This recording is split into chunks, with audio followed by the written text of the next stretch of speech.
and that is what I think that Quilt Market can offer, not just stores as a reason to attend, right? Because now if they're getting their information about the new lines of fabric via email, they don't need to come to market to actually physically touch it or look at it. If it's a product line that they know they can sell, then that cuts out a trip for them. So you have to give a store owner another reason to come. And that is, it's got to be education. Yeah. And Quilt Inc. is very good at education. And I think that if they were to provide more education for stores and more education for independents as well, for designers, and, other people trying to break into the industry, then we all wouldn't have to reinvent the wheel every time. Now, online in Facebook, there are many groups of store owners and quilt pattern designers and fabric designers, and there's a group there for everybody. And they have been sharing these tips and tricks with each other. And that is a valuable resource, is when you have a store owner who's willing to share and help other store owners. In the comic book industry, they formed their own professional network. So they created their own organization to be part of that provided some of that. And then they had an annual meeting where, publishers and manufacturers came together and retailers could really express like their concerns about the industry directly. I know that that's what Quilt Market serves.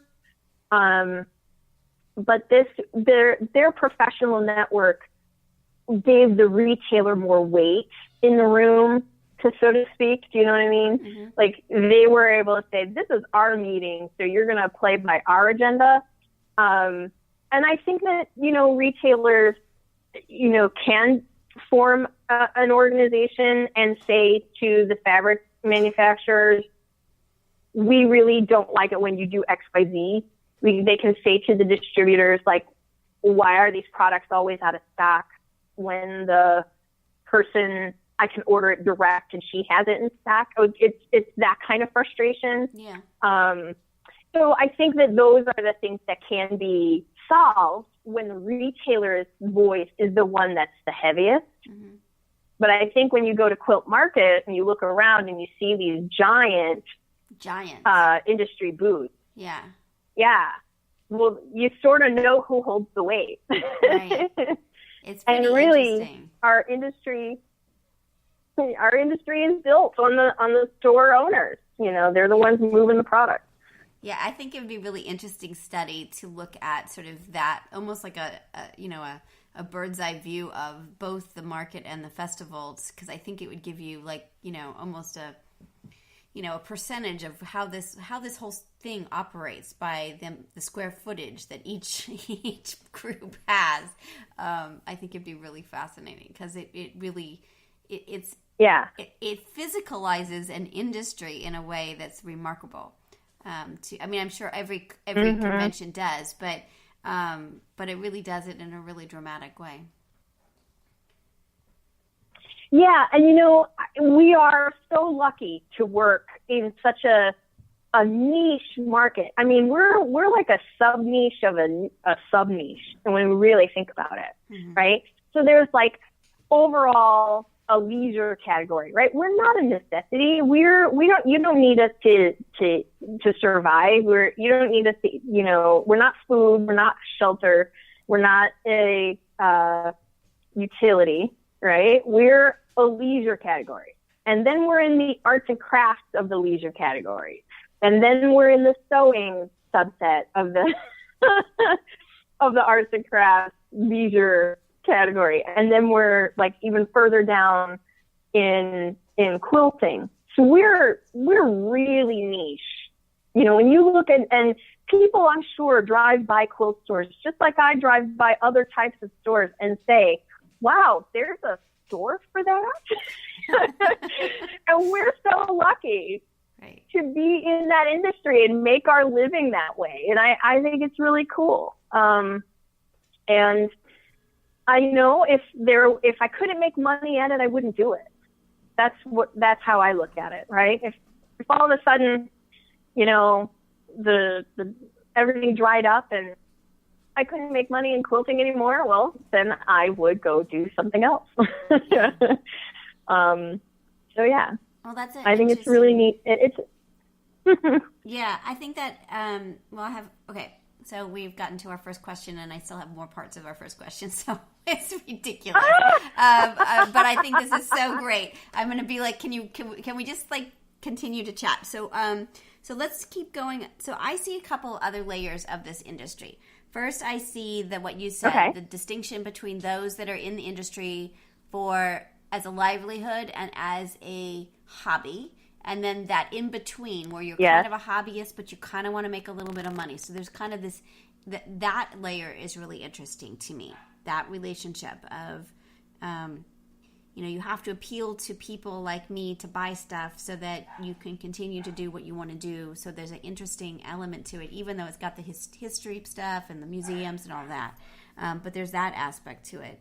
And there seems to be like a tension in that because like everything else, I do a lot on fan fiction and fan art in my other life. And so, you see that it used to be publishers and then consumers, but now the consumers want to also be creating things that are for sale. And so this causes the publishers or the manufacturers to kind of freak out.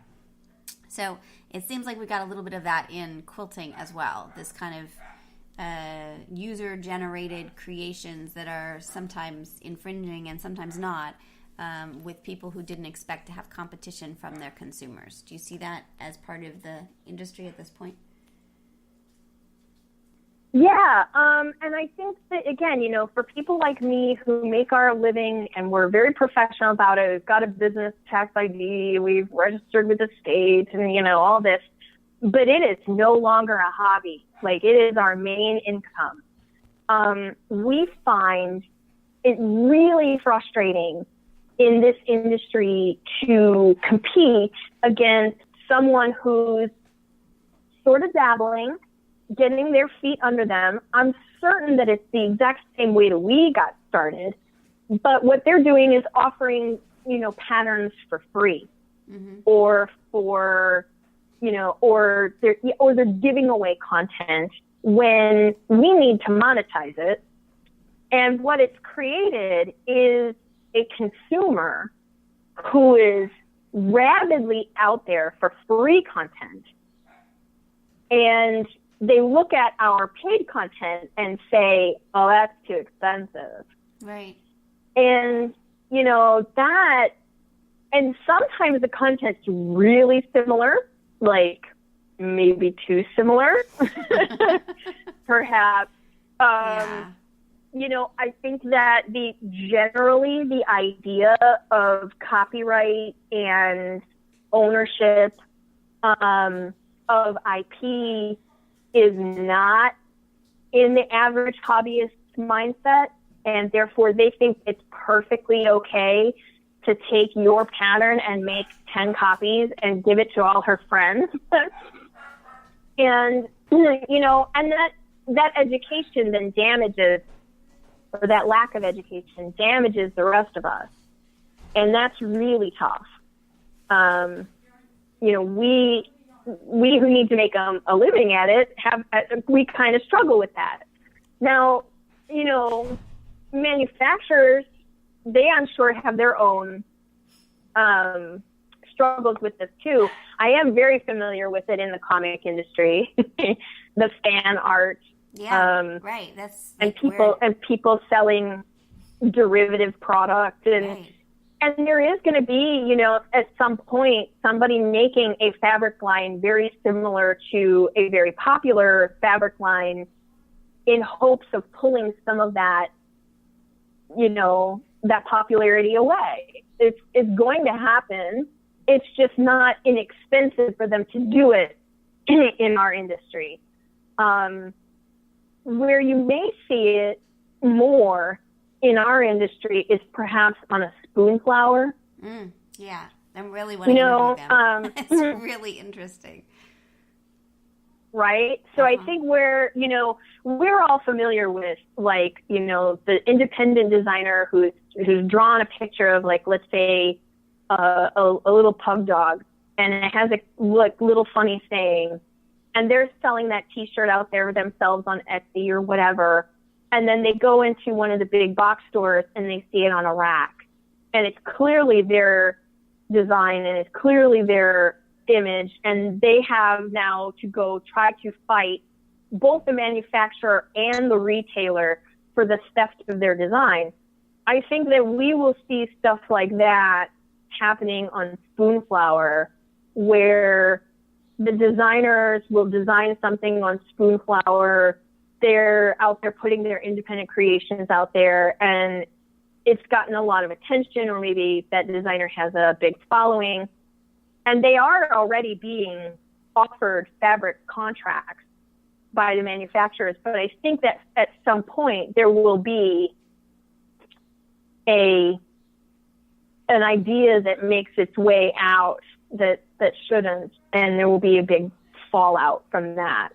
Has it happened yet? I can't say. That's but really interesting. Could it happen? That's where I think that for a fabric designer, that's where the danger is for them. That's really, really interesting. Okay, so we're still mapping. So there's that aspect. Then the other mapping I see is kind of generational mapping. So one of the things I did is generational theory for I have way too many. I like school, so I was in school a really long time. So one of the things, right. I'm still in school, right? So I just teach it and get paid, as opposed to on the other side. So I study generational theory, and what I see here is the tradition. There's a lot of younger people doing this stuff, and I'm really interested in that space, which is kind of defining what's cool and what isn't. I think about the quilty box and other things of, like, you get what's cool and like who is cool, and like all of that seems kind of I just got handed a Christmas cookie. I just got handed a cookie. It's awesome. But I'm trying to really understand where that group fits in. They're online, they're doing podcasts, they're putting out product, they are very, very active, the way you are very active in social media. And I'm wondering how this wave of new quilters, like the young quilters, although young is very relative, but it's sort of maybe not young quilters, probably new media quilters. Let's call them that, right? So that they're using the mediums, the media that's there to really brand themselves, and it's kind of remarkable in that way. So I'm really curious about that, because it seems like they are interacting with large scale manufacturers sometimes not. But it's a different breed than just the traditional quilting shops and things like that. Would you agree about that, and sort of talk a little bit about that crowd? So I think you're seeing the same thing the industry is seeing, and I think that everyone's sort of like looking at the new rock star, right? And when quilting was, when I started quilting in 1997. There were quilting rock stars. They were out there, but they had books. They had, right. So who were the quilting rock stars? Who were the quilting rock stars when you started? Give me an example. Are they still around today? Who were they? Oh gosh, they were the Paula Nadelsterns. They were, Pepper Corey. They were Ellie Sienkiewicz. Who, I would be shocked if any modern quilter who's only quilted for 5 years even knows who she is. Mm-hmm. They were people who published a book on a particular style of quilting that was how you found out about new styles of quilting. It was a book came out. And those people went on the circuit. They would appear at my quilt guild.